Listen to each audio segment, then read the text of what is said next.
When you ask someone what Russian food is, they'll most likely answer beef stroganoff, chicken Kiev, and borscht, none of which are actually Russian. Borscht originated in Ukraine, but there are versions everywhere from Poland to Azerbaijan. What I'm showing you here is the full classic Russian restaurant version. That is, not the type you would get in a cheap Russian cafeteria or an ordinary restaurant, or the type that a Russian housewife might make. This is the full elaborate classic that you would be served only in a fine dining restaurant in Russia. In a cast iron pan, I'm taking, with no real oil down, just a little bit of gloss in the pan, an onion,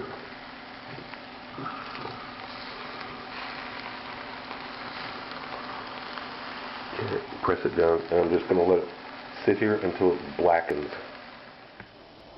This is what you want to see. You want to see it actually burnt on the surface. This is part of the flavor. Don't worry about this because these won't actually be in the final soup. They're just contributing flavor for the stock. This is the type of beef that I'm using. It has some fat on it. We're going to skim this fat off later, but it's a good quality meat. It's not like garbage meat, but there's quite a bit of fat, but that's okay because we're going to skim the fat, like I said.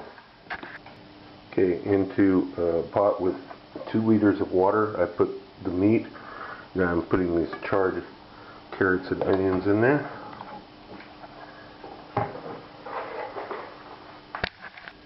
And a couple of bay leaves. Now we're going to bring this up to a simmer, let it start poaching that meat.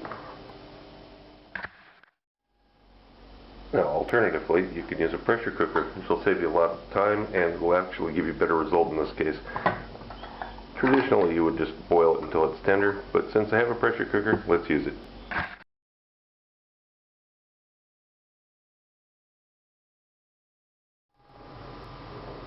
And when the time's up, you release the pressure. Get these vegetables out of here. And then these vegetables are simply discarded. We're going to strain this off and separate the fat.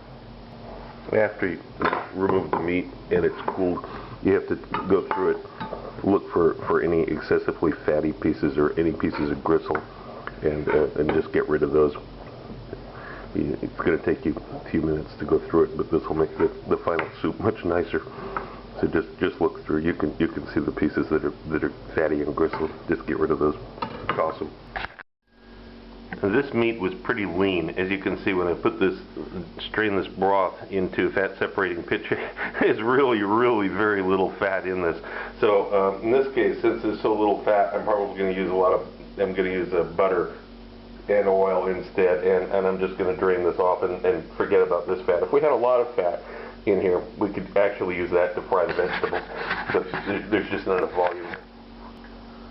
I have beets that were boiled the day before, as explained. These have to be passed through a grater. You want it to be authentic. You can't use a knife to cut these up. They need to actually be grated, and you'll have a little bit of waste because you can't get the last bit of beet through. Until you have this 300 grams of grated beets.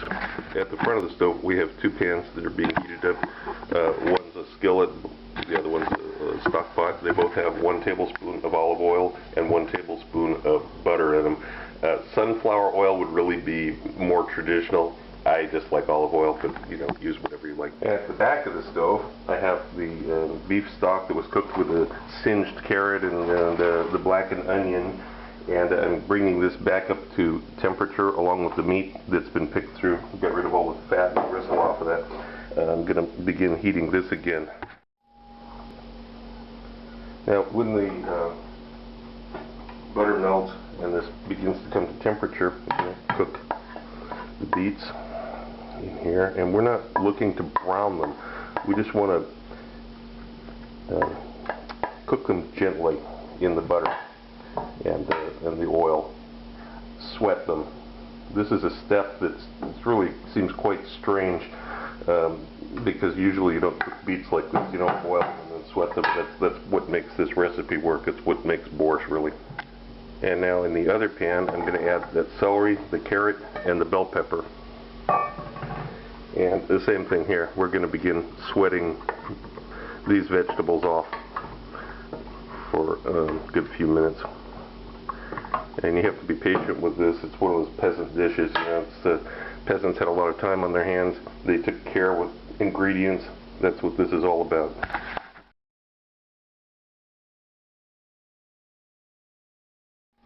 After 12 minutes of sauteing on a medium heat, I'm going to add a teaspoon of salt to the beets. We have 120 grams of pureed tomatoes or passata. I'm going to add about half of that to the beets, along with about a teaspoon, maybe a little bit more, of wine vinegar. And we're going to continue cooking these beets on the same medium heat we've been cooking them. And now, at the same time, we turn our attention to the other vegetables that are cooking. These have also been softening or sweating for the same 12 minutes. Now I'm going to add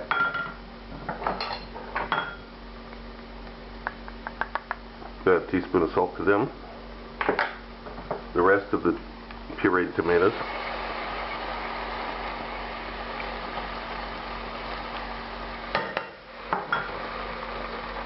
and stir around. Same heat, medium. We're going to continue sweating these too. Reduce that tomatoes down a little bit with the vegetables. Now you can use all sorts of meat in this in actuality, including pork ribs, which are very common. I've used beef here in the beginning. I'm going to be adding this Russian sausage. This is a very good quality Russian sausage. You can use any smoked sausage you want. Don't use a salami or something that's intensely Italian. Stick with something that's more neutral in flavor. German sausage or preferably Russian. Smoked is good. It's been 8 minutes now. Now I'm adding the sausage. I removed the casing from it and diced it up. That's all I did. We're going to brown this just a little bit. The beets are continuing to cook. This is going to cook for just a few more minutes. Get some color on the sausage. And after about 4 more minutes, we're going to deglaze this pan with a little bit of beef stock. It's still at the back of the stove with the meat simmering in it. Scrape the bottom down, and now I'm going to turn the heat off of this. This is going to get added to the soup here in just a minute. And we're also going to turn the heat off of the beets that have been cooking with the tomato puree. And you can see what these look like. They're quite dried out now. Concentrated. That's what we wanted, to concentrate all these flavors. So now this is all ready. Now we're ready to begin combining things. I have a large pot here, a stock pot. I'm going to add meat and the beef broth to that, along with those beets.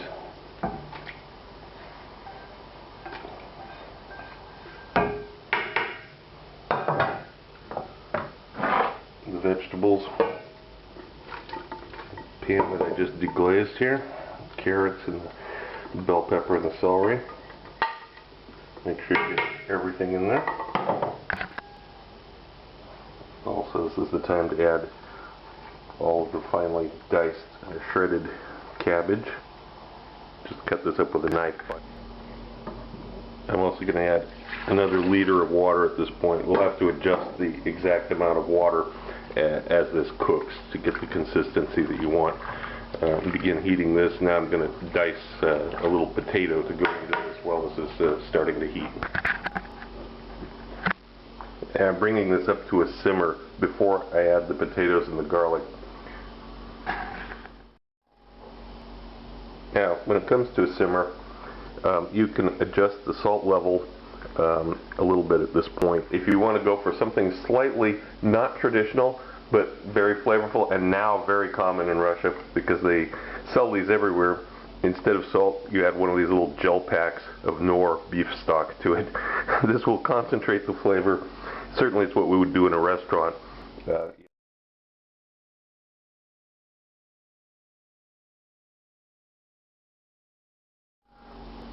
But regardless of which one you do, now that it's at a simmer, we're going to add the potatoes and this crushed garlic to it. Give it a stir, and begin counting the time. Now we're going to count 30 minutes before we go to the next stage. 30 minutes.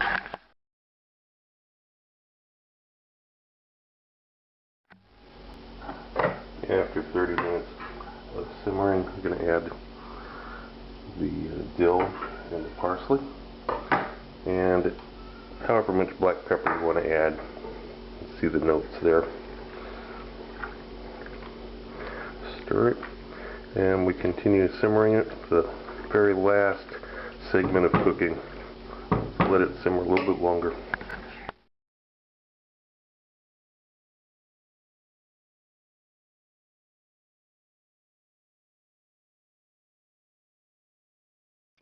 Also look for my cocktail book, Cocktails of the South Pacific and Beyond, Advanced Mixology, available through Amazon online.